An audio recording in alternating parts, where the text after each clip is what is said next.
There are a lot of things that many of us are so used to feeling bad about. And maybe it's because we were told to feel bad about this, because someone taught us to feel bad about these things. Maybe it's something that we picked up on our own somewhere along the way, but I'm going to talk about 4 big things that I hear so many people feeling bad about that they do not need to feel bad about. And maybe some of these have been things that you've been feeling bad about. So we're going to start putting a stop to this right here and now. If you're new here, welcome to our incredible little corner on the internet. Take a second, introduce yourself in the comment section below. And if you're back again, introduce yourself or say hello. And if you haven't introduced yourself before, if you are back again, then just introduce yourself, say hello. Let's connect in the comment section. Either way, my name is Kristina, and I am a registered clinical therapist, a researcher, a coach, and the creator of my life-changing membership program, the Shift Society. I help heart center go-getter men and women break through the crap that is holding them back so that they can like themselves and their lives more every day. And speaking of the Shift Society, a quick thing for those of you who are on the wait list.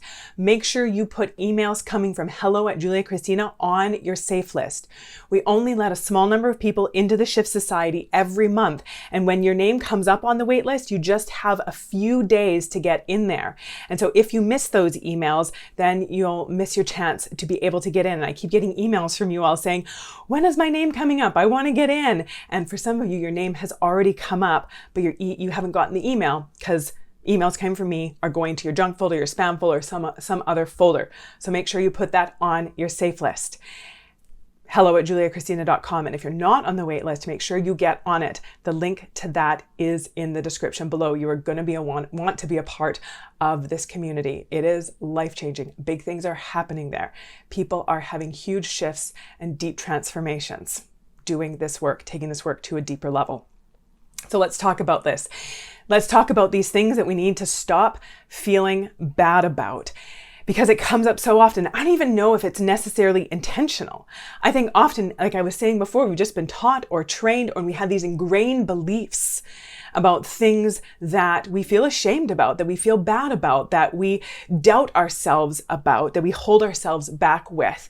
And the first one, and this one is so obvious and it sounds really cliche, but I'm going to almost guarantee that to some extent you are doing this. Feeling bad about who you are in this moment. Feeling bad about who you are as a human being in some way. Thinking that you're not good enough. Thinking that you need to be or become something or someone else in order to feel good enough. Thinking you need to look like something or someone else. You have to have a different body size. You have to have a different body shape. You have to have a different face structure. You have to have different hair. You have to have a different level of success. You have to become something or someone else in order to feel good about yourself. There's all these prerequisites for your worthiness. And I've said it before and I'll say it again. You cannot earn worthiness. There's nothing you can do to either gain or take away from your worthiness as a human being. You are worthy because you were born and you were made to be exactly the way that you are. And I get this because I spent the majority of my 20s really not liking myself, really thinking that I needed to become something or someone else. And so I kept trying to be someone else. And I remember at one point my aunt said to me, I think I was probably 28 or 29, and my aunt said, Julia, I can't wait for the day when you're able to just look in the mirror or look at other people or just show up in the world saying, this is who I am. Take it or leave it. And I said, Auntie Joy, there is no way I'm ever going to be able to say that. I can't let people just leave it. I need everyone to like me. And you can imagine, and you probably have experienced what that's like. The frustration and the self-rejection and the self-doubt. And even sometimes the self-hatred that comes from trying to become something or someone else that we think will earn us some points or make us good enough in some way. But the truth is, you are already good enough.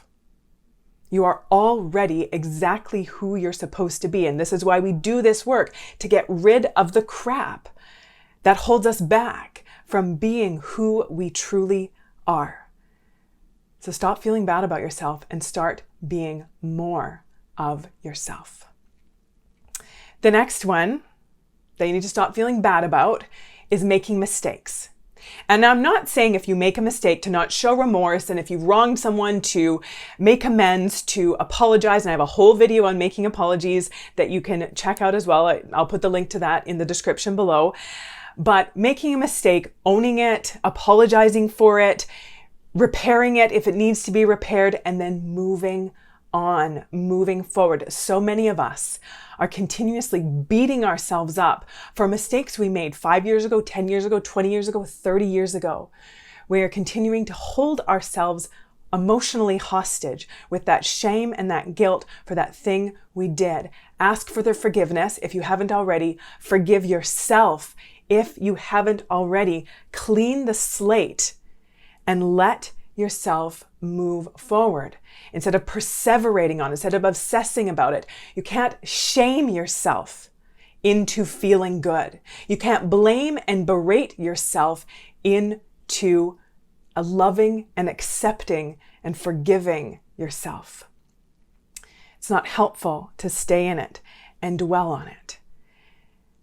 Do what you need to do to move through it, to move past it. Maybe if you need to go back, you need to learn something from it. But do what you need to do and then stop feeling bad about being an imperfect human being. None of us are. None of us are perfect. None of us have done life perfect. Many of us have made really big mistakes. Learn from it. Make amends. Ask for forgiveness. Forgive yourself and move forward. The next one, and I see this a lot, especially with really ambitious people that I work with, both men and women. It maybe shows up even more so with women, but feeling bad about having really big, audacious goals and dreams. And maybe it's because women, we were socialized to be the supporting role. I know that it has changed a lot in this time and space in history, but there is still those underlying beliefs, that patriarchal view that women are there to be the supporting role, that we are somehow too big for our britches. If we have big goals and dreams, if we have the things that we want to experience and we want to accomplish, not because it's going to make us better people, because as we talked about, success or moving up or achievement, that doesn't make us a better person. But having big goals and dreams, because that's what you want to experience in life. That's how you want to learn and how you want to grow. And that's just what you want to do with your wild and precious life while you're here on this planet. So if you have big goals and dreams, let yourself have them. And yeah, you might get criticized. You might get judged, but I am going to tell you that the only people who are going to judge you and criticize you for going after your goals and dreams are the people who do not have the courage to do it themselves. People who are out there going for what they want, listening to themselves, feeding their souls, respecting their ambition. They're not the ones that are going to sit around and criticize you for it. They are going to be on the sidelines or right there beside you, cheering you on. So not feeling bad about wanting to have whatever experience that it is that you want to have in life.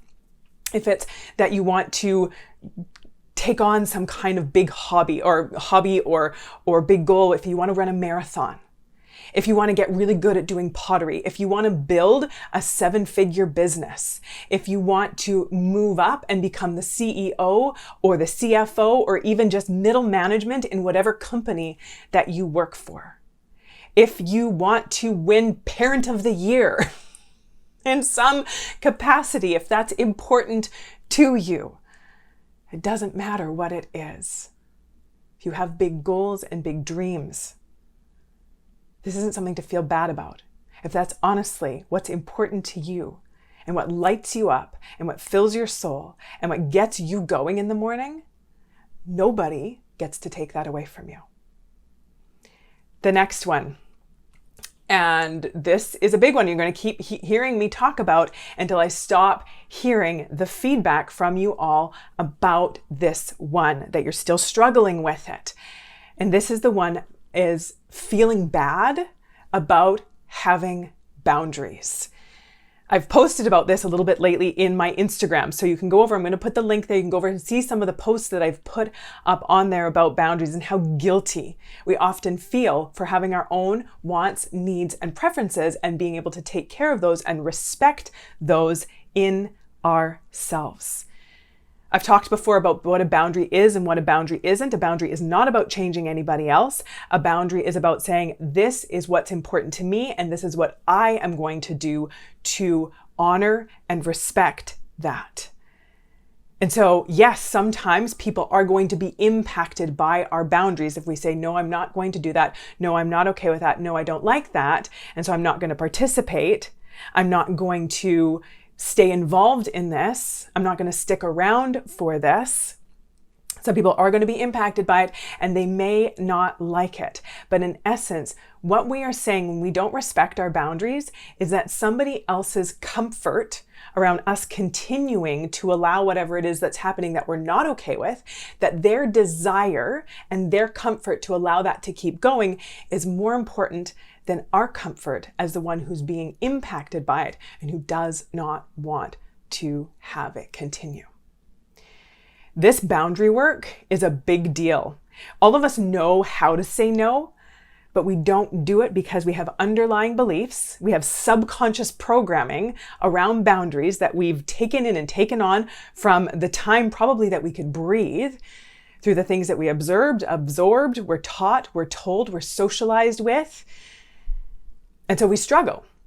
If you struggle with overwhelm, you likely have a boundary problem. If you struggle with resentment, you likely have a boundary problem. If you struggle with feeling stuck or trapped or angry, then you likely have a boundary problem. If you feel stuck with feeling unappreciated, then you likely have a boundary problem. It's why in the Shift Society, we have been deep diving into boundaries. And a lot of the people in there who are like, I didn't know I had a boundary problem. I didn't know that this is why I've been struggling and suffering so much. It's because of boundaries. And so many people have had these big shifts and these big transformations while learning about boundaries and uncovering the subconscious beliefs that stop us from allowing ourselves to have them. We've been doing this deep dive work in the Shift Society. Get on the wait list. The link to that is below. And in the meantime, if you don't have my download, this is my most popular freebie. It's a document that's 25 ways to say no. And you can grab that as well. That is free. Just click the link in the description below. And while you're waiting to get into the Shift Society to do this deeper work, you can start with learning some ways to be able to say no that might feel a little bit easier, at least as you're getting started on this work. What connected with you here? What have you been feeling bad about that you now realize and now see that you do not need to be feeling bad about? Let me know in the comments section below. I love hearing with you. I love hearing how this is connecting with you, the changes that are happening in your brain as you learn this stuff. Let me know in the comment section below. Also, like the video. Share it out if you think there's other people in your life who need to stop feeling bad about this stuff. Then please do share it with them and let me know if you share it so that I can thank you, because that means the world to me. Thanks for being here. And until next time, take good care.